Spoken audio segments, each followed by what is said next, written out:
வணக்கம். மலேசிய தமிழ் திரையுலகில் மிகப்பெரிய தாக்கத்தை ஏற்படுத்தின ஒரு திரைப்படம்னு சொன்னால் அது ஜகாட். அதை மறுக்கவே முடியாத ஒரு விஷயம். அதன் இயக்குனருக்கு ஒரு அடையாளத்தையும் அங்கீகாரத்தையும் கொடுத்த ஒரு படமும் கூட. அந்த வகையில் இப்படி பல விருதுகளை வென்ற அந்த வெற்றி படத்தோட இயக்குனர் திரு சஞ்சய் பெருமாள் இன்று நம்மோடு இணைந்திருக்கின்றார். அவரை சந்திப்போம், பாருங்கள். வணக்கம். வணக்கம் வேதா. எப்படி இருக்கீங்க சஞ்சய்? எப்படி இருக்கீங்க? நலமாக இருக்கின்றேன். சஞ்சய், நம்ம தொடர்ந்து பல விஷயங்களை பேசுறதுக்கு முன்பதான் இந்த ஒரு விஷயம் உங்கள்ட்ட கேட்டே ஆகணும். அதாவது ஜகாட்னு ஒரு மிகப்பெரிய ஒரு வெற்றி படத்தை கொடுத்துட்டு அதன் பிறகு பலர் எதிர்பார்ப்போடு இருந்த காலகட்டத்தில் நீங்கள் ஒரு 10 வருடம் இடைவெளி விட்டிருந்தீங்க. ஏன் இந்த இடைவெளி?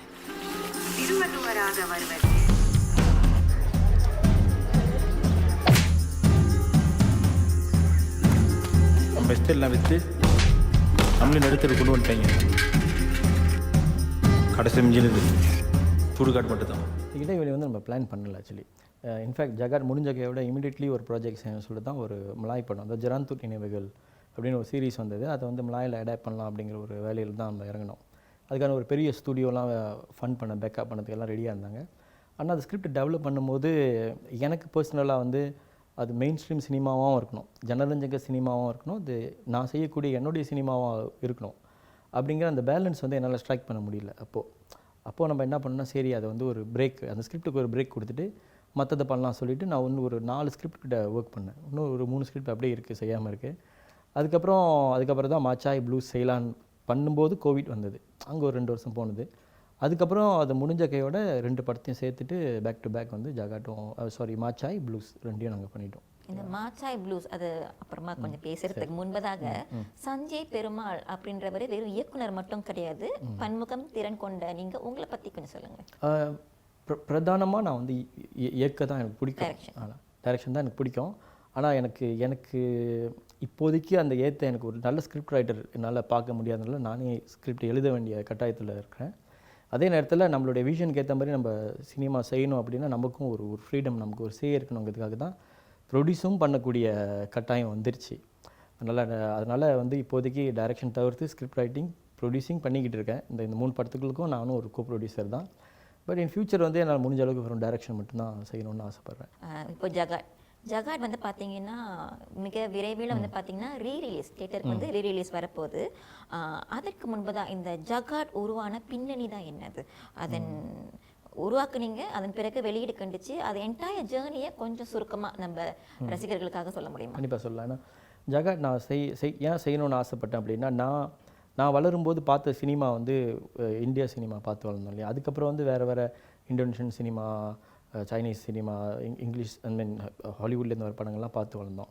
பர்டிகுலர்லி இந்தியன் சினிமா தான் வந்து என்டையர் சமுதாயம் பார்க்கும் இல்லையா. ஆனால் பார்க்கும்பொழுது என்னதான் நம்ம லாங்குவேஜ் அதெல்லாம் ஒன்றா இருந்தால் கூட அவங்களுடைய வாழ்வு முறையும் நம்மளுடைய வாழ்வு முறையும் டோட்டலாக வேறு. நான் என் வாழ்க்கை, என்னோடய அம்மா அப்பா, என்னோடய சித்தப்பா, என்னோடய மாமா, என்னோடய நண்பர்கள் யாருமே வந்து நான் அவங்கள வந்து நான் இந்திய சினிமாவில் பார்க்க முடியல. அந்த ரெப்ரசன்டேஷன் இல்லைன்னு எனக்கு தோணுச்சு. அதனால் நம்ம வாழ்க்கையை பிரதிபலிக்கிற மாதிரி ஒரு சினிமா பண்ணணுங்கிற ஒரு சின்ன வயசில் ஒரு ஆசை வந்தது. அதோடைய பலன் தான் ஜகாட் நான் நினைக்கிறேன், அந்த தேடுதல் தான் நினைக்கிறேன். ஜகாட் வந்து பார்த்தீங்கன்னா பல விருதுகளை வென்றிருக்கு. அதுக்கும் ஒரு சுருக்கமாக ஒரு கொடுத்துருங்க. ஜகாட் வந்து பல விருதுகள் வென்றது. பர்டிகுலர்லி மலேசியாவில் வந்து நீங்கள் பார்த்தீங்கன்னா நேஷனல் அவார்ட் வந்து ஃபெஸ்டிவல் ஃபிலிம் மலேசியான்னு சொல்லுவாங்க. அங்கே அதுக்கு முன்னாடி நீங்கள் பார்த்தீங்கன்னா அது வந்து வெறும் மலாய் படத்துக்கு தான் கொடுத்துருந்தாங்க கடந்த ஒரு 29 வருஷமாக. மற்ற லாங்குவேஜ் படம் வந்து அது மலாய் லாங்குவேஜ் இல்லை அப்படின்னு. ஸோ ஜகாட் வரும்போது எல்லோரும் பெஸ்ட் ஃபிலிம் வரும் அப்படின்னு எதிர்பார்க்கும்போது டிஸ்குவாலிஃபைட் பண்ணாங்க அந்த காலத்தில். ஆனால் அதையும் தாண்டி எல்லோரும் சர்ச்சையாகி எல்லோரும் பேசி அதுக்கப்புறம் நம்ம காம்படிஷனுக்கு போய் நம்ம பெஸ்ட் ஃபிலிம் ஜெயித்தோம். மலேசியாவில் இன்னொரு அவார்ட் ஃபங்க்ஷன் நடக்கும், மலேசியன் கிரிட்டிக்ஸ் அவார்ட் அப்படின்னு. அதில் நமக்கு 6 அவார்ட் ஜெயிச்சது. அதில் best film, best director, best actor, best cinematography அப்படின்னு கிடச்சிது. அது போக நம்ம வந்து நிறையா உலகம் முழுக்க வந்து 30 ஃபிலிம் ஃபெஸ்டிவலில் வந்து ஸ்க்ரீன் பண்ணப்பட்டது அந்த காலத்தில். ஜகாட் வந்து மிகப்பெரிய ஒரு தாக்கத்தை ஏற்படுத்தியிருக்கு, பாலிசி மேக்கிங் லெவலில் ஒரு மிகப்பெரிய தாக்கத்தை ஏற்படுத்தியிருக்கு. இது வந்து பார்த்தீங்கன்னா மற்ற படங்களும் வந்து பார்த்தீங்கன்னா தேசிய ரீதியில் வந்து நீங்கள் சொல்கிற மாதிரி அந்த ஃபெஸ்டிவல் ஃபிலிம் மலேசியா அதுக்குள்ளே போகிறதுக்கும் ஒரு ஒரு ஒரு ஒரு முன்னெடுப்பாக இருந்திருக்குன்னு சொல்லலாங்களா? ஆமாம், கண்டிப்பாக. ஏன்னா அதுக்கு முன்னாடி நீங்கள் பார்த்தீங்கன்னா தமிழ் படம்னு மட்டும் இல்லை, ஈவன் சீன படம் கூட நீங்கள் அந்த மெயின் கேட்டகரிக்கு வந்து அந்த போட்டியிட முடியாது. ஜகாட்டுக்கு அப்புறம் நீங்கள் பார்த்தீங்கன்னா அந்த பாலிசிலேயே ஒரு சேஞ்சஸ் ஆகி மலேசியா முழுக்க இப்போ நீங்கள் சபா லாங்குவேஜ், சரவா லாங்குவேஜில் நீங்கள் எடுத்தால் கூட சைனீஸ் படமாக தமிழ் படமாக இருந்தாலும் நீங்கள் மெயின் கேட்டகரி போகலாம் அப்படிங்கிற பாலிசி வந்து ஜகாட்டுக்கு அப்புறம் அது ஓப்பன் ஆயிடுச்சு அப்படின்னு சொல்லலாம். அதுக்கு உனக்கு என்னதான் சவால் அதில், ஏன் அந்த மாதிரி எடுத்துக்கலாம் அவங்க? ஏன் அப்படின்னா அவங்க திட்டமிட்டு செஞ்சுருக்க மாட்டாங்கன்னு நினைக்கிறேன் அநேகமாக. ஏன்னா இதுக்கு முன்னாடி நீங்கள் பார்த்தீங்கன்னா ஒரு மலாய் சினிமா இண்டஸ்ட்ரி வந்து 1930கள்லேருந்து இருக்குது. இப்போ நீங்கள் 2000 வருஷம் அந்த வருஷம் நீங்கள் வச்சுக்கிட்டா கூட ஒரு கிட்டத்தட்ட ஒரு 70 வருஷ சினிமா. அப்போது அந்த காலத்தில் வந்து அந்த மலாய் லாங்குவேஜ் தான் பிரதான இதாக இருந்தது. 2000க்கு மேலே தான் நீங்கள் பார்த்தீங்கன்னா ஃபிலிம் மேக்கிங் ரொம்ப சீப்பாகிடுச்சு. எப்படின்னா நீங்கள் வந்து எக்யூப்மெண்ட்லாம் ரொம்ப விலை குறவாயிருச்சு. இப்போ யார் வேணாலும் படம் எடுக்கலாம்னு ஒரு காலகட்டம் வந்துச்சு. அதுக்கு முன்னாடி நீங்கள் மலாயில் ஒரு படம் எடுக்கணும்னா எப்படி பார்த்தாலும் மிகப்பெரிய பொருள் செலவு வேணும் இல்லையா. டிஜிட்டல் வந்துட்டு எல்லாரும் சினிமா எடுக்கலான்னு வந்துக்கிட்டே இருந்தது. ஆனால் வந்து டிஜிட்டல் வந்த பிறகும் அது மெயின் கேட்டகரிக்கு போக முடியாமல் இருந்தது. அப்புறம் தான் நம்ம ஃபீனாஸ் சொல்லும்போது என்ன சொல்லணும்னா, இதுக்கு முன்னாடி வேணும்னா மலேசியா சினிமாவோட அடையாளம் வந்து மலாய் படமாக மட்டும் இருந்திருக்கலாம். ஆனால் இப்போ காலகட்டம் மாறிடுச்சு. எந்த மலேசியாவோட லாங்குவேஜ் கூட மலேசியா சினிமாவை ஏற்றுக்கப்பட வேணும் அப்படிங்கிற ஒரு கட்டாயம் வரும்போது அவங்களும் அது சேஞ்சஸ்க்கு ரெடியாக இருந்தாங்கன்னு நினைக்கிறேன். அப்படி தான் நான் அண்டர்ஸ்டாண்ட் பண்ணிக்கிறேன். ஜகாட், மச்சாய், ப்ளூஸ் இது மூணுத்துக்கும் வந்து பார்த்தீங்கன்னா ஒரு தொடர்பு இருக்குது இல்லையா? அந்த தொடர்பு பற்றி கொஞ்சம் சொல்ல முடியும்? கண்டிப்பாக. ஏன்னா ஜகாட்டில் நீங்கள் பார்த்தீங்கன்னா இறுதியில் வந்து அந்த பையன் வந்து ஆல்மோஸ்ட் எந்த பாதையை தேர்ந்தெடுப்பான் அப்படிங்கிற ஒரு கேள்வி வரும். இதுவே அந்த பையன் வந்து ஒரு கிரிமினல் பாதையை தேர்ந்தெடுத்தா என்ன நடக்கும் அப்படிங்கிற ஒரு இமேஜின் பண்ணுற கதைன்னு சொல்லலாம் மச்சாய். இதுவே அந்த பையன் வந்து கிரியேட்டிவாகவே இருந்து ஒரு டைரக்டராக மாறியிருந்தால் என்ன கதை நடந்திருக்கும் அப்படிங்கிறது ப்ளூஸ் அப்படின்னு நம்ம எடுத்துக்கலாம். இது வந்து ஸ்பிரிச்சுவல் சீக்வல்னு சொல்லலாம். அதாவது நேரடி தொடர்பு இல்லாட்டி கூட அந்த கேரக்டரும் அந்த உலகமும் கிட்டத்தட்ட ஒன்று அப்படின்னு சொல்லலாம். இல்லைனா மல்டிவர்ஸ்ன்னு கூட இப்போ ஒரு வார்த்தை பாய்ப்பாங்க. மல்டிவர்ஸ்னால் இதே கேரக்டர் வந்து இந்த ஒரு வேர்ஷனாக இருந்தால் எப்படி இருக்கும், இல்லை இந்த ஒரு வேர்ஷனாக இருந்தால் எப்படி இருக்குங்கிறது கூட நம்ம எடுத்துக்கலாம். ஸோ இந்த 3 படமும் ஒரு கிட்டத்தட்ட ஒரு தொடர்ச்சின்னு நம்ம பார்க்கலாம். சஞ்சய், நீங்கள் சொல்கிற மாதிரி இந்த மல்டிவர்ஸ் அப்புறம் ஒரு படத்தில் இந்த விஷயங்கள் எல்லாத்தையும் வந்து கொடுக்குறப்போ மக்கள் வந்து ரெலவென்ட் பண்ணி அவங்களால பார்த்துக்க முடியும். இப்போது நீங்கள் 2 டிஃப்ரெண்ட் படங்களை அது டிஃப்ரெண்ட் டைமிங்கில் நீங்கள் கொடுக்குறப்ப மக்கள் ரிலேட் பண்ணுற அளவுக்கு நம்ம மக்களுக்கு வந்து சினிமா நாலேஜ் வந்துருச்சு, அப்படி பார்க்குற அளவுக்கு அவங்களுக்கு தன்மை வந்துருச்சுன்னு நினைக்கிறீங்களா? வந்துருச்சு. ஏன்னா இது நிறைய இந்த சூப்பர் ஹீரோ படங்கள், மார்வல் படங்கள்லாம் அது நினைக்கிறேன் அது மூலிமா பரிச்சயம் ஆகிட்டாங்கன்னு நினைக்கிறேன். இந்த மல்டிவர்ஸுங்கிறது அப்படிங்கிறது, பேரலல் யூனிவர்ஸுங்கிறது ஆரம்ப காலத்தில் 80ஸ்லாம் நிறையா சயின்ஸ் ஃபிக்ஷன் படம் பேரலல் யூனிவர்ஸ் பற்றி பேசுவாங்க. பேரலல் யூனிவர்ஸ் பற்றி சொல்லும்போது நிறைய பேர் புரியாமல் தான் இன்றைக்கி சர்வசாதாரணமாக எல்லாருக்கும் அது கிட்டத்தட்ட அந்த புரிதல் இருக்குன்னு நான் நம்புகிறேன். சாப்பிட தோணுனா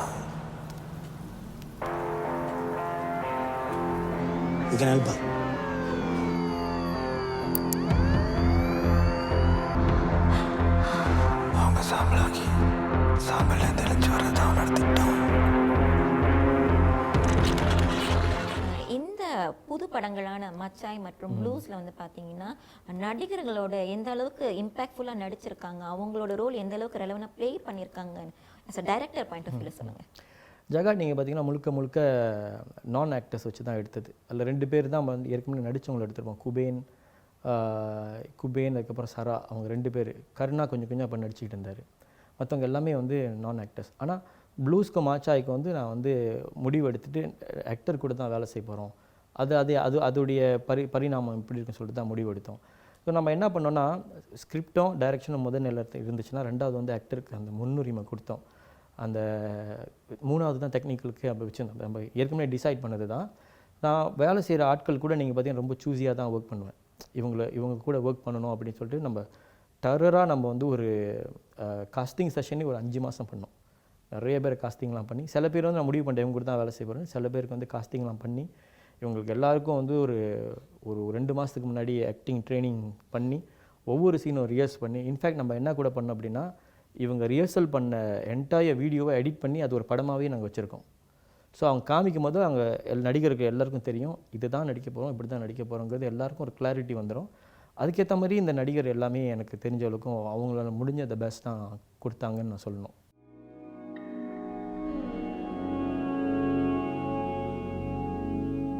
கழுத்து வரைக்கும் நிற்கிதுங்க, மூச்சு முட்டுது, மூழ்கிடுவேன்னு பயமா இருக்கா?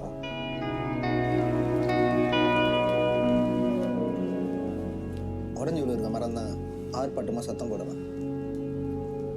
நான் விதை முளைக்கிறது அமைதியாக தான் இருக்கும்.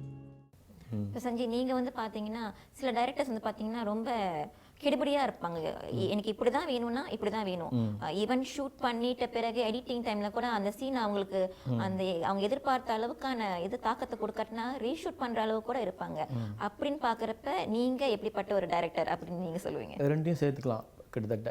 நான் இப்போ என்ன பண்ணுவேன், அந்த மாதிரி ஏதாச்சும் உதாரணம் இருக்குங்களா நீங்கள் பண்ணது? உதாரணம் எப்படின்னா, அது ரிஹர்சல் பண்ணும்போது என்ன பண்ணுவோம் அப்படின்னா, ரிஹர்சல் பண்ணும்போது இதை ஃபாலோ பண்ணுங்க அப்படின்னு சொல்லிடுவேன். ஆனால் இதுக்கு மேலே நீங்கள் என்ன பண்ண போகிறீங்களோ, உங்களுக்கு இதை விட பெட்டரான ஐடியா இருந்தால் தாராளமாக கொண்டு வாங்க சொல்லிவிட்டு அந்த ப்ராசஸில் இருக்கும். ஆனால் ஷூட்டிங் போகிறப்ப அதுக்கு இடம் இல்லை. ஏன்னா ஷூட்டிங் வந்து நம்ம ரொம்ப லிமிட்டடான பட்ஜெட்டில் செய்யும்போது அந்த இடத்துல வந்து நான் இப்படி செய்யலான்னு இருக்கேன் அப்படிங்கிறது இடம் கிடையாது. ஆனால் அதுக்கு முன்னாடி வந்து அவங்க என்ன ஐடியா வேணாலும் கொடுக்கலாம். நான் இப்படி அந்த ஐடியா வந்து நல்லா இருந்ததுன்னா நம்ம கேட்கறதுக்கு ரெடியாக இருப்போம். அந்த மாதிரி நிறைய விஷயங்கள் இருக்குது. சில நேரங்கள் வந்து இப்படி பண்ணலான் இருக்கேன், நீங்கள் என்ன நினைக்கிறீங்க கேட்பாங்க. தாராளமாக பண்ணலாம், அது ஒர்க் பண்ணிச்சுன்னா பண்ணலாம். ஆனால் செட்டில் வந்து அதுக்கான இடம் கிடையாது. ரொம்ப ஒரு நம்ம எதிர்பார்க்க முடியாத ஒரு பயங்கர ஒரு ஐடியா இருந்தால் மட்டும்தான் அதுக்கான இடம் இருக்கே தவிர செட்டில் வந்து அந்த இடம் கிடையாது. ஆனால் அதுக்கு முன்னாடி வந்து பல ஃப்ரீடம் என்னோட ஆக்டர்ஸ்க்கு வந்து இருக்குது. ஆகியமெல்லாம் நடக்குங்களா உங்களுக்கும் நடிகர்களுக்கும்? அப்படி பெருசாக நடந்ததில்லை. எல்லோரும் சொன்னதை எல்லோரும் அந்த விஷனை உள்வாங்கிக்கிட்டாங்க. அதனால் ஆகியமெல்லாம் பெருசாக எதுவும் வந்தது கிடையாது. சம்டைம்ஸ் சொல்லுவாங்க, எனக்கு இது சரியாக படலை, நீங்கள் என்ன நினைக்கிறீங்கன்னா தாராளமாக அவங்களுக்கு அப்படி ஃபீல் பண்ணால் சம்திங் என்னமோ இருக்குது, நீங்கள் என்ன நினைக்கிறீங்க கேட்பேன். அவங்க மாற்றுவாங்க, பரவாயில்ல அப்படி போவோம் அப்படி சொல்லிட்டு நம்ம ரொம்ப ஓப்பனாக தான் இருப்போம். சஞ்சய், இப்போ அடுத்தது வந்து பார்த்தீங்கன்னா நம்மளுடைய மலேசிய தமிழ் திரை படத்துறையை வந்து பார்த்தீங்கன்னா ஒரு நல்ல படம் உருவாக்கணும் அப்படின்னு நினச்சிங்கன்னா எவ்வளோ காலம் பிடிக்கும், இல்லை எவ்வளோ பட்ஜெட் தேவை, அந்த மாதிரி ஏதாச்சும் உங்களால் கணிச்சு சொல்ல முடியுங்களா? இவ்வளோ காலம் எடுக்கும் அப்படின்னா என்னை பொறுத்த வரைக்கும் கிட்டத்தட்ட ஒரு 2 வருஷமாக அது தேவைப்படும். ஏன்னா ஸ்கிரிப்ட் எழுதுறதுக்கு மட்டும் நம்ம ஒரு ஃபியூ டிராஃப்ட் போகிறோம்னு வச்சுக்கோமே, எப்படி இருந்தாலும் ஒரு 6 மாதமாக அது தேவைப்படும். ஏன்னா ஒரு ஸ்கிரிப்ட் பண்ணி முடிக்கிறதுக்கு ஒரு கிட்டத்தட்ட ஒரு 3 மாதமாக அது எடுக்கும். நம்ம 2வது டிராஃப்ட் 3வது டிராஃப்ட் போவோம் இல்லையா, ஒரு 6 மாதத்துலேருந்து 1 வருஷமாவது ஆகும். அதுக்கப்புறம் ப்ரீ ப்ரொடக்ஷன் பண்ணுறது மட்டும் நல்லா பண்ண போனால் ஒரு 6 மாதம் தேவைப்படும். இந்த ரிஹர்சல் பண்ணி லொக்கேஷன் பார்க்குறதுலேருந்து எல்லாத்தையும் ஃபிக்ஸ் பண்ணுறதுலேருந்து. ஷூட்டிங் ஈஸியாக பண்ணிடலாம். அது வந்து ஒரு 15 நாள் கூட பண்ணலாம், 20 நாள் 30 நாள் கூட பண்ணிடலாம். அது முடிச்சிட்டக்கே விட அதை எடிட்டிங் வந்து இன்னும் ஒரு 6 மாதமாவது தேவைப்படும். அப்போ கிட்டத்தட்ட நீங்கள் பார்த்தீங்கன்னா என்னுடைய கணக்கு வந்து ஒரு 2 வருஷம்லேருந்து ஒரு 2.5 வருஷமாவது ஒரு படத்துக்கு தேவைப்படும் அப்படிங்கிற நான் எடுத்துக்குவேன். பட்ஜெட் வந்து நீங்கள் பார்த்தீங்கன்னா பட்ஜெட் வந்து எப்போதும் ஒரு சப்ஜெக்டிவான ஒரு விஷயந்தான். ஆனால் மலேசியாவில் வந்து ஒரு சினிமாவுக்கு கொண்டு வர போகிறோம் அப்படிங்கிற அப்படின்னு வரும்போது கிட்டத்தட்ட ஒரு 6 லட்சத்துலேருந்து ஒரு 1 மில்லியன் to 1.2 மில்லியன் அதுவும் தேவைப்படும். தரமான படம். நான் என்ன சொல்கிறேன்னா, அதில் வந்து நமக்கு வந்து யாருக்குமே வந்து ரொம்ப சம்பளம் குறைவாக கொடுக்காம, யாருக்குமே வந்து சாக்ரிஃபைஸ் பண்ணாமல், லாங் ஹவர்ஸ் வேலை செய்யாமல். இப்போ நம்ம செட்டில்லாம் நீங்கள் பார்த்தீங்கன்னா 12 ஹவர்னால் 12 ஹவர் தான், 12 ஹவருக்கு மேலே போகாது அப்படிங்கிறது ஸ்ட்ரிக்டாக நம்ம வச்சுருப்போம். ஏன்னா எல்லாத்துடைய அந்த மென்டல் பாதிக்கக்கூடாது, ஃபிசிக்கலி ட்ரெயின் ஆகக்கூடாது அப்படின்னு. ஸோ நீங்கள் 12 ஹவரில் ஷூட் பண்ணி முடிக்க போகிறீங்கன்னா அதுக்கான கட்டமைப்பு, பேசிக்கான ஒரு கட்டமைப்பு வேணும் இல்லையா. ஸோ அது நான் பார்த்த வரைக்கும் நம்ம அந்த செலவு நம்ம பார்க்குறோம் கிட்டத்தட்ட. இப்போது நீங்கள் ஜகாட்டுக்கு அடுத்து வந்து பார்த்தீங்கன்னா இந்த மச்சாய் மற்றும் ப்ளூஸ் இதை தயாரிக்கிற அந்த காலகட்டத்தில் வந்து ஏதாச்சும் ஒரு மன அழுத்தம் இருந்துச்சு அவங்களுக்கு? அதாவது அந்த குவாலிட்டியை நீங்கள் மெயின்டைன் பண்ணணும், ஏன்னா கண்டிப்பாக எதிர்பார்ப்பு இருந்துச்சு, இன்ன வரைக்கும் இருக்குது. அது அந்த எதிர்பார்ப்பை பூர்த்தி இன்னும் பெட்டராக கொடுக்கணுன்றதுக்காக ஏதாச்சும் ஒரு அழுத்தம் நீங்கள் ஃபீல் பண்ணியிருந்தீங்களா? அந்த அழுத்தம் வந்திருக்கலாம். ஆனால் அந்த அழுத்தத்தை அப்படியே தூக்கி எரிஞ்சிட்டேன். ஏன் எரிஞ்சிட்டேன் அப்படின்னா, சரி அது வந்து ஜகாட் முடிஞ்ச ஜகாட் எல்லாம் நினச்சிருந்தாங்க நம்ம ஜகாட் 2 எடுப்போம், ஜகாட் 3 எடுப்போம், பிகாஸ் அது ஒரு வெற்றி ஆயிடுச்சு, அதை வச்சு அது மேலே நம்ம ரைட் ஆன் பண்ணுவோம் அப்படின்னு சொல்லிட்டு. ஸோ அதை என்ன நினச்சேன்னா, இல்லை இதுதான் நமக்கு வெற்றி கொடுச்சுன்னா இதை தூக்கி போட்டு வேறு ஏதாச்சும் பண்ணி பார்ப்போம் டோட்டலாக. அதனால தான் நீங்கள் பார்த்தீங்கன்னா ப்ளூஸ் வந்து ஒரு ரொமான்டிக் ட்ராமா, மாச்சாய் நீங்கள் பார்த்தீங்கன்னா ஒரு த்ரில்லர். அதாவது என்னுடைய கம்ஃபர்டான ஜோனை நான் உடச்சிட்டு தான் நான் அங்கே போகிறேன். அதுக்கான ரிஸ்க்லாம் நிறையா இருக்குது. ஒருவேளை சில பேர் பிடிக்காமல் கூட இருந்திருக்கலாம். இப்போயே நிறைய பேர் வந்து ஜகாட் படம் எடுத்தவங்க வந்து ஒரு ரொமான்டிக் ட்ராமா பண்ணுறாங்களா அப்படிங்கிற மாதிரியான ஒரு இதெல்லாம் வரும். பட் நான் அது வந்து அதை வேணுமணிக்கு அதை உடச்சி தான் பண்ணுங்கிற இதில் தான் இறங்குனது ஆக்சுவலி. அது என்ன வந்தாலும் பார்த்துக்கலாம் அப்படிங்கிற மாதிரி. சஞ்சய், இப்போது மற்றவங்களும் நிறைய பேர் வந்து இப்போ புதுசாக வந்தவங்களும் சரி, ஏற்கனவே இருக்கிறவங்களும் சரி, பார்த்திங்கன்னா நிறைய படங்களை வந்து வெளியிட்டிருக்காங்க, தமிழ் திரை சார்ந்த விஷயங்களை வந்து வெளியிட்டிருக்காங்க. அவங்களுக்கும் உங்களுக்கும் வந்து பார்த்திங்கன்னா என்ன ஒரு வித்தியாசம்னு சொல்லலாம்? அதாவது உங்களோட டைரக்ஷனாக இருக்கலாம், இல்லை ப்ரொமோஷன் டெக்னிக்கலி நீங்கள் வேறு ஏதாச்சும் ஒரு புதுமையான விதத்தை பயன்படுத்துகிறீங்களா? அந்த மாதிரி என்ன டிஃப்ரென்ஸ் சொல்லலாம்? இப்போது நீங்கள் பார்த்தீங்கன்னா நான் வந்த காலகட்டத்துக்கும் இப்போ உள்ளவங்க நிறைய பேர் புதுசாக நிறைய பேர் இண்டஸ்ட்ரிக்கு வந்துட்டாங்க. டெக்னிக்கல் நாலேஜ் நிறையா வச்சுருக்காங்க. அதாவது இப்போ எனக்கு தெரியாத டெக்னிக்கல் நாலேஜ் கூட இன்றைக்கி புதுசாக வந்தவங்களுக்கு டெக்னிக்கல் நாலேஜ் வந்து நிறையா இருக்குன்னு சொல்லலாம். ஆனால் நான் என்னுடைய இது வந்து எப்படி நான் எடுத்துக்கிறேன்னா, டெக்னிக்கலுங்கிறது 2வது விஷயம், முதல்ல வந்து எப்படி சொல்லுவாங்கன்னா, டெக்னிக்கலுங்கிறது வந்து ஒரு ஒரு ஒரு கிச்சன் வச்சுக்கோமே. ஒரு கிச்சனில் வந்து நமக்கு எவ்வளோ பெரிய யூட்டென்சில்ஸ் இருக்கலாம். இருக்கலாம். ரெசிபி தான் கண்டிப்பாக வேணும். நீங்கள் வந்து ஒரு அருமையான ரெசிபியை வந்து ஒரு சாதாரண கிச்சன் செட்டப்பில் நீங்கள் மண் சட்டியில் சமைச்சிட்டு போயிடலாம். ஆனால் நீங்கள் ஒரு மிகப்பெரிய செட்டப்பில் வந்து நீங்கள் ஒரு மோசமான சாப்பாடும் நீங்கள் செய்யலாம் இல்லையா? அந்த மாதிரி ரெசிபியை மட்டும் நான் எனக்கு தெரிஞ்ச வரைக்கும் அந்த ரெசிபியை நான் பார்த்துக்கிட்டு வருவேன். கிச்சன் வந்து நான் மற்றவங்கள்ட்ட நான் கொடுத்துருவேன். அதாவது நம்மளோட ரெசிபி நல்லா பார்த்துக்கிட்டோமா, அந்த ரெசிபியை இன்னும் நல்லா ஆக்கிறதுக்கான மற்ற வேலைகள் நடக்கும். அதனால் நான் வந்து எப்போதும் வந்து என்ன சொல்லுவாங்கன்னா, ஒரு டைரக்டரோ ஒரு கிரியேட்டர் வந்து தன்னுடைய தனித்துவத்தை காப்பாற்றிட்டே வரணும். தனித்துவம் இருந்துச்சுன்னா நம்மளுடைய படைப்பில் வெளியாகும். இன்றைக்கி வந்து நமக்கு நிறைய டெக்னிக்கல் வந்தாலும் நான் இவங்கள போல் ஆக போகிறேன், இவங்கள போல் பண்ணலாம். முதல்ல 2-3 படம் வந்து நம்ம யாருன்னு அறியறதுக்கு முன்னாடி இவங்கள மாதிரி பண்ணலாம். ஆனால் முடிஞ்ச அளவுக்கு நமக்குன்னு ஒரு ஸ்ட்ராங்கான ஒரு அடையாளம் வேணும். அந்த அடையாளம் எப்படி வரும்னா, தன்னை அறிதலில் வரும். தன்னை விசாரிக்கணும் இல்லையா? தன்னை விசாரிக்கும் பொழுது தான் நம்மளோட அடையாளம் தெரிய ஆரம்பிக்கும். அதனால் என்ன சொல்லுவேன்னா, வெளிப்புறமாக பார்க்கறதுக்கு பதிலாக நான் பர்சனலாக உள்புறமாக பார்ப்பேன். உள்புறம் தான் வெளிப்புறமாக மாறும் அப்படிங்கிறத நான் நம்புகிறேன். நீங்கள் சொன்ன மாதிரி நிறைய இளைஞர்கள் வந்து பார்த்தீங்கன்னா, இப்போ இந்த தமிழ் சினிமா துறையில் வந்துக்கிட்டே இருக்காங்க பாருங்களேன். இப்போது நீங்கள் ஒரு சீனியர் டைரக்டர் அப்படின்ற முறையில் வந்து பார்த்தீங்கன்னா, அவங்ககிட்ட பார்க்குற பலவீனங்கள் என்ன? அவங்களோட பலம் வந்து என்ன சொன்னால், கூறியது போல் நிறைய பேர் வந்து டெக்னிக்கல் வந்து அது வேகமாக இது பண்ணிக்கிட்டு வர்றாங்க. நல்ல ஆர்வத்தோடு இருக்காங்க. பலவீனம் என்ன சொல்லுவோன்னா, எல்லாரும் வந்து இந்திய சினிமா தான் மிகப்பெரிய சினிமா, அதை ரெப்ளிகேட் பண்ணால் போதும் அப்படிங்கிறது வந்து அதுதான் மக்களுக்கும் பிடிக்குது, அதனால் நானும் அதை பண்ணுவேன் அப்படின்னு தேடிட்டு இருப்பாங்க இல்லையா? ஸோ மக்களுக்கு இது பிடிக்குது அப்படின்னு நான் தேடும் போதே நம்ம அடிபட்டோம். ஏன்னா அதில் 10ல் 11 மாறிடும். ரெண்டாவது வந்து உலகம் முழுக்க வந்து 120 நாடுகள் வந்து சினிமா தயாரிக்கிறாங்க. இல்லை 70 கண்ட்ரிஸ் வந்து ரொம்ப வீரியமாக விளையாக்கிட்டு இருக்காங்க. ஆனால் நம்ம பார்க்குற படம் எல்லாமே இந்தியாவிலேருந்து வர படங்கள் மட்டும்தான் பார்க்குறோம். ஹாலிவுட்லேருந்து வர படங்கள் மட்டும்தான் நம்ம இப்போ கொரியா வந்துருச்சு. பட் இதை தவிர்த்து வந்து உலகம் முழுக்க உள்ள சினிமா பார்க்கும் பொழுது அதை நம்ம பயன்படுத்தி நம்மளுடைய கதையை எப்படி சொல்லலாங்கிற வந்துச்சுன்னா வேறு மாதிரி இருக்கும்.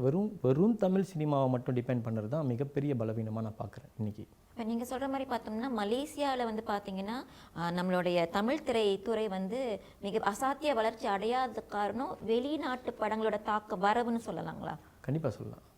கண்டிப்பாக அது அதோடைய நீங்கள் வரவுன்னு சொல்கிறது படம் இங்கே வருதுன்னு சொல்கிறீங்களா? கண்டிப்பாக அது ஒரு பெரிய ஒரு காரணம் நான் சொல்லுவேன். ஏறக்குறைய வருடத்துக்கு எத்தனை படங்கள் வருது? நீங்கள் மலேசியாவில் நீங்கள் பார்த்துட்டிங்கன்னா ஒரு வாரத்துக்கு ஹாலிவுட்லேருந்து வர படங்கள் நீங்கள் பார்த்திங்கன்னா ஒரு வாரத்துக்கு 5லேருந்து 6 படங்கள், 4லேருந்து ஒரு 6 படங்கள் வச்சுக்கலாம். அப்படின்னு பார்த்தா ஒரு வருஷத்துக்கு 200க்கும் மேற்பட்ட படங்கள் இங்கே வந்துக்கிட்டு. இது நீங்கள் இந்தியா திரைப்படங்கள் மட்டும்தான் சொல்கிறீங்களா இல்லை ஒட்டுமொத்த இந்தியா படம் மட்டுமே 200 வருது. இது ஒன்றும் நம்ம வந்து ஹாலிவுட்லேருந்தோ இந்தோனேஷியாலேருந்து 66 படங்கள் வந்திருக்கு போன வருஷம். மற்ற கணக்கு நான் ஒன்றும் எடுக்கலை. ஹாலிவுட்லேருந்து எவ்வளோ வருது, கொரியாலேருந்து எவ்வளோ வருது அப்படின்னு நம்ம ஒன்றும் எடுக்கலை. அதாவது இது வந்து குளோபலான வேர்ல்டு. எந்த படம் வேணாலும் எங்கே வேணாலும் வரலாம், தவறு கிடையாது. ஆனால் அதுக்கு ஒரு சின்ன ஒரு வரம்பு இருக்கணும். நீங்கள் சைனா பார்த்துட்டிங்கன்னா அவ்வளோ பெரிய கண்ட்ரியில் ஒரு வருஷத்துக்கு 30 படம் தான் உள்ளுக்கே விடுவாங்க. 30 படம் இந்த பெஸ்ட் படம் தான் போகும், மற்றதெல்லாமே லோக்கல் படம் தான் விடும். நீங்கள் தாய்லாந்து எடுத்துக்கங்க, இந்தோனேஷியா எடுத்துக்கங்க, நெட்ஃப்ளிக்ஸில் நீங்கள் சும்மா கனெக்ட் பண்ணி பார்க்கலாம். முதல்ல அவங்களோட ஷோ 1ஆம் நம்பர் ஷோ வந்து அவங்க லோக்கல் ஷோ தான் இருக்கும். அதுக்கப்புறம் தான் வெளிநாட்டு படங்களை பார்ப்பாங்க. ஆனால் நம்ம வந்து மலேசியாவில் வந்து கிட்டத்தட்ட வந்து ஒரு பிரிட்டனுடைய கொலோனியல் மைண்ட் செட்டில் வந்திருக்கோம் இல்லையா? அதனால் வெள்ளைக்காரன் எது செஞ்சாலும் நல்லா இருக்குங்கிற மைண்ட் செட்டும், தமிழ் சினிமாவில் இந்தியாவிலேருந்து வரவங்க எது செஞ்சாலும் நல்லா இருக்குங்கிற அந்த போக்கு ஒன்றுமும் இருக்குது. அதனால் அதை உடச்சி வெளியாகிறது மிகப்பெரிய கஷ்டமான விஷயம். பட் அதை சந்திச்சுக்கிட்டு தான் நாங்கள் இருக்கோம் அப்படின்னு நினைக்கிறேன். இன்னொரு பலவீனமாக என்னோட கருத்து என்னன்னு பார்த்தீங்கன்னா, இன்னமும் வந்து நம்ம வந்து இந்திய திரைப்படங்களோட சாயலில் வந்து படங்கள் எடுக்கிறதும் ஒரு காரணம். ஏன்னா மக்கள் வந்து என்ன டிஃப்ரென்ஸ் இருக்க போகுது, இதை விட ஒரு பெட்டர் ஆப்ஷன் நமக்கு இந்தியாவிலேருந்து இருக்கிறப்போ ஏன் லோக்கல் மூவிஸ் அப்படின்ற மாதிரி ஒரு தாட் இருக்குன்னு நினைக்கிறீங்களா நீங்கள்? இருக்குது, கண்டிப்பாக இருக்குது. இப்போ நானே ஒரு சாதாரண ஒரு ஆடியன்ஸ், ஏன்னா இதை உடைச்சது வந்து ஜகாட்னு சொல்லலாம் இல்லையா? இப்போ நானே வந்து ஒரு ஆடியன்ஸாக இருந்தால் கூட நான் அப்படி யோசிப்பேன். அதாவது இந்தியா சினிமா மாதிரி இவங்க ரெப்ளிகேட் பண்ண போகிறாங்க, நான் எதுக்கு இதை பார்க்கணும்? அது பேசாமல் நான் வந்து இந்தியா சினிமாவை பார்த்துட்டு போயிடும். அப்படி நீங்கள் ஒரு உதாரணத்துக்கு நீங்கள் எடுத்துக்கிட்டோமா, தைவான் பாருங்கள். தைவானும் சீனர்கள் தான். சைனாலேருந்து மெயின்லைன் சைனாலேருந்து இப்போ குடி புகுந்தவங்க தான் தைவானுக்காரவங்க. ஆனால் அவங்களோட பாடல் நீங்கள் கேட்டிங்கன்னா மெயின்லைன் சைனாவோட ஹாங்காங்கை விட மிக பிரபலமாக இருக்கும். ஒரு காலகட்டத்தில் வந்து 80ஸ்ல வந்து தைவான் சினிமாவே வந்து சைனாவில் உள்ள பெரிய பெரிய டைரக்டர்லாம் நான் 80ஸ்ல உள்ள தைவான் சினிமா பார்த்து தான் நான் வளர்ந்தேன் அப்படின்னு சொல்கிறாங்க. அப்போது நம்ம எங்கே இப்போ ஒரு நல்ல உதாரணம் பார்த்திங்கன்னா நமக்கு இருக்கிற இசைக்கலைஞர்கள், நம்மளோட இசைக்கலைஞர்கள் வந்து அந்த பேரியரை உடைச்சிட்டாங்க. இதுக்கு முன்னாடி வந்து நிறைய இந்தியாக்காரங்களும் தமிழ்நாட்டில் உள்ளவங்களும் வந்து மலேசியா பாடல்கள் கேட்க ஆரம்பிச்சிட்டாங்க. ஆனால் சினிமாவுக்கு அது ஒன்றும் நடக்கலை. ஏன் நடக்கலை அப்படின்னா, பாடல் வந்து நீங்கள் ஒரு ஸ்டூடியோக்குள்ளார ஈஸி நீங்கள் ப்ரொடியூஸ் பண்ணிட்டு போயிடலாம். அது ரொம்ப மிக குறைவான பட்ஜெட்டில் நீங்கள் பண்ணிட்டு போயிடலாம், நீங்கள் ரிஸ்க் எடுக்கலாம். ஆனால் சினிமான்னு வரும்போது அதோடைய மிக ஒரு லக்ஸரியான ஹாபின்னு சொல்லலாம். அதுக்குன்னு ஒரு பொருட்செலவு தனியாக இருக்குது. ஸோ இதெல்லாம் தாண்டி வர்றதுக்கு தான் நம்மளை ஏன் மலேசியா மியூசிக் இண்டஸ்ட்ரி அதை உடச்சிருச்சு, ஃபிலிம்க்கு ஏன் அவ்வளோ நாள் எடுக்குதுன்னா அதோடைய கட்டமைப்பு பெரிய கட்டமைப்பு. ஆனால் அதை உடைக்கிறதுக்கான எல்லா சாத்தியமும் இருக்குங்கிறது நமக்கு முன்னாடி உள்ள எக்ஸாம்பிள் வச்சு நம்ம வந்து பார்க்கலாம், இதெல்லாம் வாய்ப்பு இருக்குது அப்படின்னு. சஞ்சய், இன்னொரு கேள்வி பார்த்தீங்கன்னா, மலேசிய திரைப்படங்களுக்கு உள்நாட்டு பிற இனத்தவங்க வந்து எப்படிப்பட்ட வரவேற்பு முன்ன எப்படி இருந்துச்சு, இப்போ எப்படி இருக்குது, மாற்றங்கள் இருக்குங்களா? அந்த மைண்ட் செட் மாறி இருக்கா? ஏற்றால் கொஞ்சம் மாறி இருக்குன்னு நான் நம்புகிறேன். ஏன்னா ஜகாட் அப்பயே வந்து நிறைய பேர் சொல்லியிருந்தாங்க, தியேட்டருக்குள்ளே பூந்தகையோட நிறைய சீனவங்க மலாய்க்காரவங்க தான் இருந்தாங்க. நாங்கள் வந்து சரியான தேட்டருக்கு தான் வந்துட்டோமா, நாங்கள் வெளியே ஆகிட்டோம் அப்படின்னு சொன்னவங்க நிறைய பேர் இருக்காங்க. அது வந்து ஜகாட் மட்டும் செஞ்சது அப்படி சொல்ல மாட்டேன். நீங்கள் இண்டிபெண்டன்ட் சினிமான்னு எடுத்துக்கலாம். இண்டிபெண்டன்ட் சினிமா மலேசியாவில் நீங்கள் பார்த்தீங்கன்னா, என் நண்பர்கள் வந்து சீனியர்கள் இருக்காங்க, மலாய்க்காரங்க இருப்பாங்க. அவங்க செய்கிற படங்கள் என்ன நடக்குது அப்படின்னா, மலாய் படமாக இருந்தாலும் மற்ற இனத்தவங்க வந்து பார்க்க ஆரம்பிச்சிட்டாங்க. ஆனால் இது மிகப்பெரிய லெவலில் என்ன நடந்திருக்குன்னா, ஒரு மெயின் ஸ்ட்ரீம் சினிமாவில் நடந்திருக்கு. இப்போ இந்த பெரிய ஆக்ஷன் பிளாக் பஸ்டர் மலாயில் படம் எடுக்கிற படங்கள்லாம் மற்றவங்களாம் பார்க்க போயிட்டாங்க. அது ஏன் அப்படின்னா, இந்த ஜானருக்குன்னு தனி ஒரு லாங்குவேஜ் இருக்குது. இந்த பொம்மை வெடிக்கிறது, காடி வெடிக்கிறது வந்து நீங்கள் ரொம்ப சிந்திக்க தேவையில்லை, பார்த்துக்கையோடு உங்களுக்கு ஈர்த்துரும். அதனால் இன்றைக்கி ஒரு மிகப்பெரிய பாக்ஸ் ஆஃபீஸ் மலாய் படம் ஓடி இருக்குன்னா ஒரு 80 மில்லியன் 90 மில்லியன் வரைக்கும் ஓடுதுன்னா, அது மலாய்க்காரங்களும் தமிழர்களும் பார்க்குறாங்கன்னு அர்த்தம். அது காலம் மாறிடுச்சு நான் நம்புகிறேன். சஞ்சய், இப்போ வந்து பார்த்தீங்கன்னா, ஜகாட்டுடைய தொடர்ச்சியான இந்த மாச்சாய் மற்றும் ப்ளூஸில் வந்து பார்த்தீங்கன்னா, ஏதாச்சும் ஜகாட்டில் இருக்கிறத விட இந்த சீன் வந்து நீங்கள் எதிர்பார்க்கலாம், இந்த விஷயம் நீங்கள் வந்து பெட்டராக எதிர்பார்க்கலாம், இதுக்காகவே நீங்கள் கண்டிப்பாக வந்து தியேட்டருக்கு போய் பார்க்கணும் அப்படி சொன்னீங்கன்னா என்ன ஒரு சீன்? கண்டிப்பாக மாச்சாய் வந்து என்ன பண்ணியிருக்கோம் அப்படின்னா, அது வந்து ஒரு கிட்டத்தட்ட ஒரு ஜானருக்குள்ளார நாங்கள் போயிருக்கோம். ஜகாட் வந்து ஒரு ரியலிசம் சினிமா, யதார்த்த சினிமான்னு எடுத்துக்கிட்டோமா, மாச்சாய் வந்து ரெண்டுக்கும், அதாவது ஒரு ஜனரஞ்சங்க சினிமாக்குள்ளார ரியலிசம் இருந்தால் எப்படிங்க. இது வந்து என்ன டேர்ம் பாய்ப்போன்னா ஸ்டைலைஸ்டு ரியலிசம்னு சொல்லுவோம். ஜகாட் வந்து ரியலிசம்னா இது ஸ்டைலைஸ்டு ரியலிசம். அதுக்குள்ளார ஸ்டைல் இருக்கும், அதுக்குள்ளார வந்து ஒரு திகில் இருக்கும், ஒரு மர்மம் இருக்கும், எல்லாருக்கும் பிடிச்ச ஒரு ஜனரஞ்சகமான சினிமா. ஆனால் லோக்கல் கதை, பக்கா மலேசியாவுடைய கதையை வந்து அவங்களுக்கு தெரிஞ்ச ஒரு ஜானருக்குள்ளார எடுத்துகிட்டு போனால் எப்படி இருக்குங்கிற ஒரு கலவை அப்படின்னு சொல்லலாம். ஒரு கட்டத்துக்கு மேலே வந்து எல்லோரும் சீட் எட்ஜில் இருந்து பார்ப்பாங்க அப்படிங்கிற நம்பிக்கை எனக்கு இருக்குது. அந்த மாதிரியான ஒரு சினிமா பண்ணியிருக்கேன் எனக்கு நம்பிக்கை இருக்குது. ரெண்டாவது வந்து அந்த என்டையர் விஷுவல் நீங்கள் பார்த்தீங்கன்னா, நம்ம முழுக்க வந்து வைட் ஆங்கிள் லென்ஸ் பாய்ச்சி எடுத்திருப்போம். இது வரைக்கும் மலேசியாவில் வந்து மலாய் சீன படம் கூட வந்ததில்லைன்னு நினைக்கிறேன். வைட் ஆங்கிள்லே மூவ் ஆகிட்டு இருக்கோம். ஸோ அது பை விஷுவலே வந்து படம் வந்து வேறு ஒரு எக்ஸ்பீரியன்ஸ் கொடுக்கணும்னு நம்புகிறேன். ப்ளூஸ் நீங்கள் பார்த்தீங்கன்னா அது வந்து ஒரு இதோட எதிர்மறையான ஒரு படம். இது வந்து ஒரு கவித்துவமான படமாக இருக்கும். என்னோடய நண்பர்கிட்ட என்ன சொல்லுவேன்னா, ப்ளூஸ் வந்து எப்படி வர்ணிக்கலாம் அப்படின்னா, நீங்கள் கால் எடுத்துகிட்டு போய்ட்டு கடலில் நீங்கள் வச்சிங்கன்னா அந்த அலை அடிக்கும் போது உங்களை சூதிங்காக ஆக்கும் இல்லையா, அந்த மாதிரி ஃபீலிங் வந்து ப்ளூஸ் பார்த்தா கிடைக்கும். மாச்சாய் பார்க்குறப்போ ஒரு ட்ரில், ஒரு ஜேர்னிக்கு போயிட்டு அந்த ஃபீலிங் கிடைக்கும் அப்படிங்கிற மாதிரி சுருக்கமாக சொல்லலான்னு நினைக்கிறேன். ஸோ மாச்சாய் வேற ஒரு படம், ஜகாட் வேற ஒரு படம், ப்ளூஸ் வேற ஒரு படம். ஆனால் இது எல்லாமே வந்து ஒரு கிட்டத்தட்ட ஒரு யூனிவர்ஸ்னு எடுத்துக்கலாம்.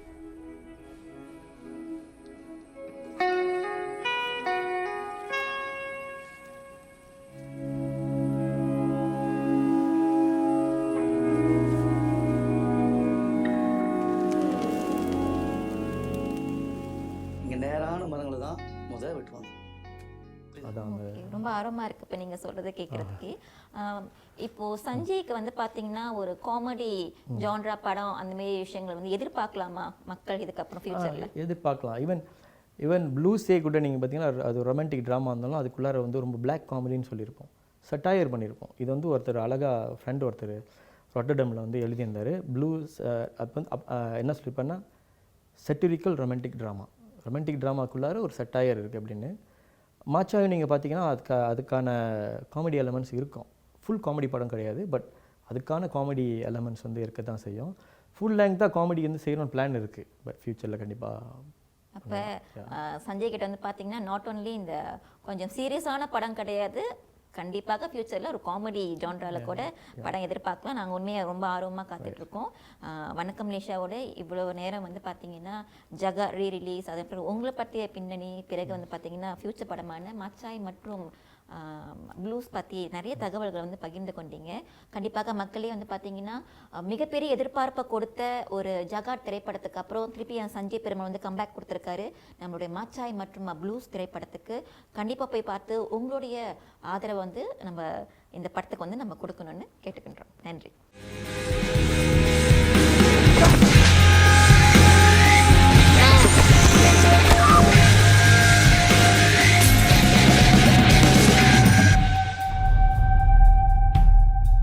நீ என்ன அவ்வளோ ஜாக்கெட்டா காட்டுறான் அவன் ஜாக்கெட்டை.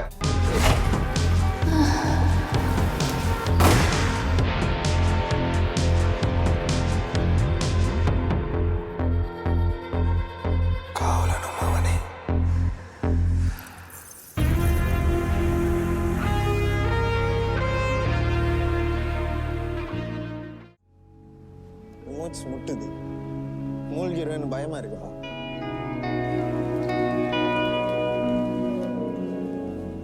உடஞ்சி விழுற மரம் தான் ஆர்ப்பாட்டமாக சத்தம் போடலாம். நான் விதை முளைக்கிறது அமைதியாக தான் இருக்கும்.